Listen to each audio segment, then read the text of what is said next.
Could you talk to me about your First Steps Next program?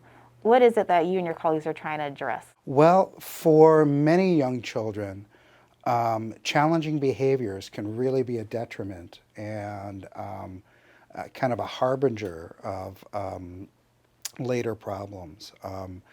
As children are entering school, it's just critical for them to be able to make connections with teachers and peers and learn social skills. And so the First Step program really tries to promote positive behavior. And for children with challenging behaviors, it redirects that focus from their negative behavior to more positive behavior. When those challenging behaviors are not really addressed, you said that it could lead to problems later on in life. What are some of those problems? Children with challenging behaviors are at risk for a whole host of detrimental outcomes, such as school failure, involvement with criminal justice, as well as mental health problems. Can you give me some examples of some challenging behaviors? For young kids, it's more kind of that annoying behavior.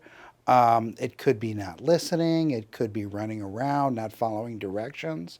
But those little kind of more troublesome behaviors can escalate later as they get older.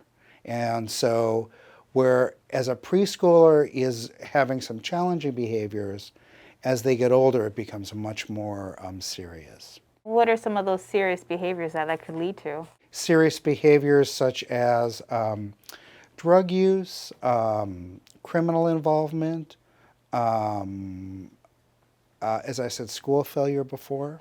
Walk me through how the first steps address dealing with those challenging behaviors. Well, for these young kids, a lot of times they're using more negative behaviors, but it's trying to redirect them into more positive behaviors and redirect the adults around them to attend to the more positive behaviors.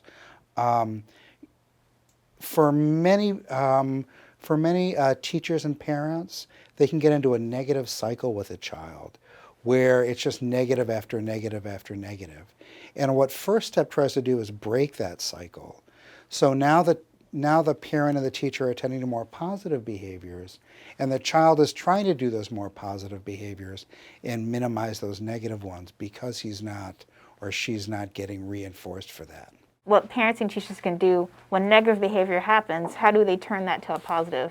Well, for most negative behaviors, you can just ignore them. For not listening, for example, it's much more important to attend to those positive behaviors when they are listening. So it's turning around that cycle or turning around that switch for the parents or the teachers, so they're attending to the kids' positive behaviors, because even the most troublesome child is still not being a problem all the time. There are still some really good things about that child that we're trying to promote and redirect the adult to attend to that. Talk to me about the study that you guys did. We did a study with 160 preschoolers across the country in Oregon, Illinois, and Kentucky. Kids in classrooms were randomized to experimental and control. For the children with the most challenging behaviors, after receiving First Step as compared to the control kids, they improve their positive social skills as well as decrease their negative. And what I thought was really striking is that the conflict between teachers and students reduced for the kids that received the First Step intervention. Can you walk me through what does the coaching involve? The coaching for the teachers involves direct support in the classroom and direct coaching for the children as well. So the beginning part of the program, a coach comes in and works one-on-one with the child, providing a social skills instruction and introducing the red and green card game.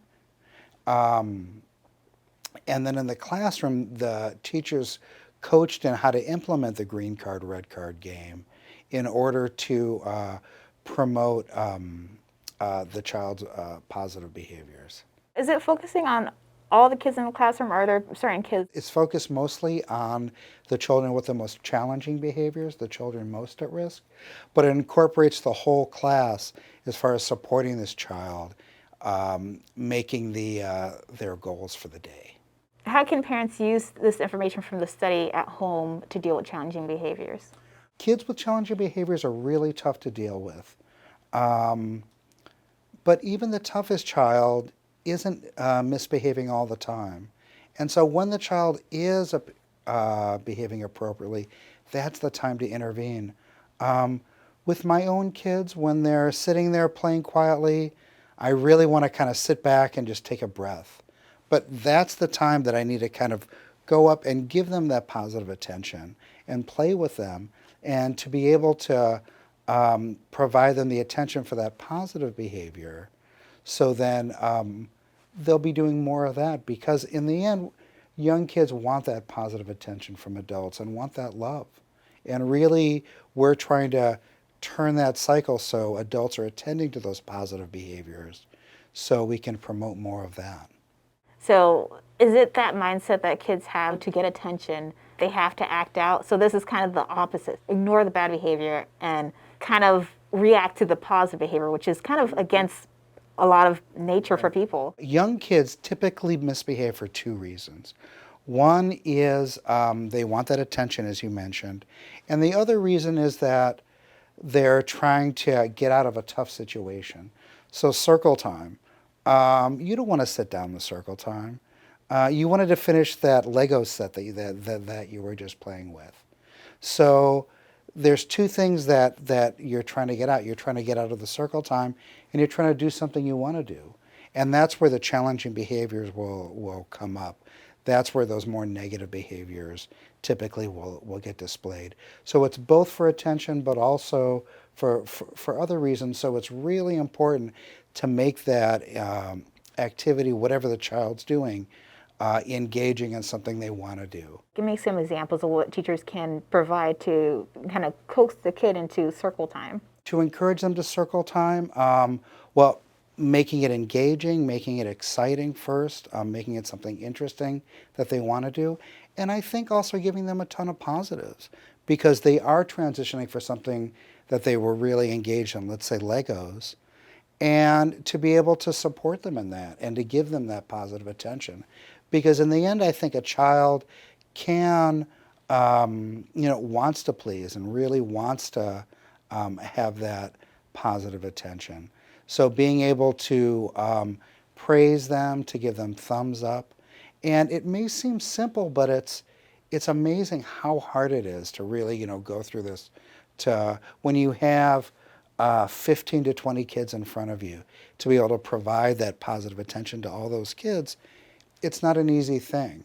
But it's something that we really need to do as teachers. And with First Step Next, we try to provide a good structure so the teacher can do that, even for the most challenging child. For parents, it's kind of hard to realize when a kid is doing something good. You go immediately when they're doing something bad. So give me 3 examples of time periods where parents can go ahead and praise their child for doing something good instead of focusing on the negative. I would say even when they're watching TV, to come up and give them a snuggle and to tell them, that they're being really quiet and they're attending. I think giving those positives, even during something like that, is going to build some of those positives. When they're playing quietly, when they can kind of settle down for a minute, providing that attention right at that time. It's hard to kind of pick your moments, but it's important to be able to do that when the child, is doing the right thing, because even the toughest kids, even the kids with the most challenging behavior, are typically doing negative behavior maybe a quarter of the time. So that gives you as a parent or a teacher 75% of the time to attend to that positive, and hopefully that'll increase. For the teacher side, is there any challenges to implementing the First Step Next program into their classroom? Teachers are certainly have a lot on their plate. More and more mandates are coming down their way. So we really try to make sure that First Step is something that's pretty easy for them to implement. there's a coach that provides support and provides transitions for the teacher. I think for the teacher to remember to praise this kiddo, that's the toughest thing.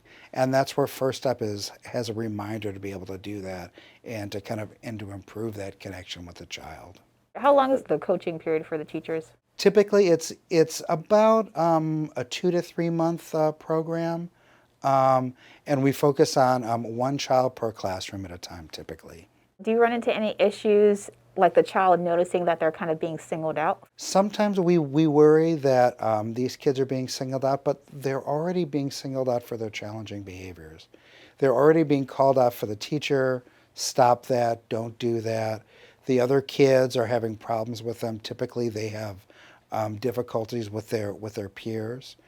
And so as far as being singled out, these kids are already singled out. So this is a way that we can turn around that attention from more negative behaviors to more positive behaviors. With the program or the intervention, the kid takes, I believe it was 20 minutes per day. At first, it's just 10 minutes per day, and then over time, it spreads out. So soon it's over the entire school day. During the coaching period, was there anything that maybe the teachers didn't learn then that you wish they should learn now? The hardest thing that I've seen is that after the First Step Next program, teachers will go back to that negative cycle. And so it's really important for them to be able to keep up that positive interaction with the child and to keep up that positive attention. How do teachers get buy-in from school administrators? For teachers to get administrative buy-in, typically they already know these kids. These are the kids that are in their offices every day. These are the kids that they're dealing with problematic behaviors. So being able to provide that support, and probably the most difficult piece for administrators is finding the funding for the coach.